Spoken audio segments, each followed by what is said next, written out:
বেলার ঝামেলা ছাড়াই রুটি পরোটা তৈরি। তো এর জন্য আমি আটা পানি দিয়ে ব্যাটার বানিয়ে নিয়েছি।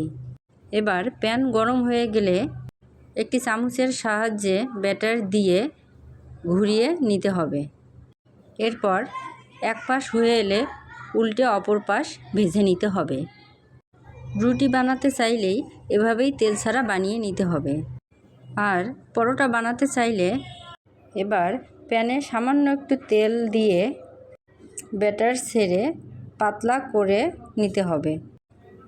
এরপর উল্টে অপর পাশ ভেজে নিতে হবে, তবে একটু সময় নিয়ে ভেজে নিতে হবে।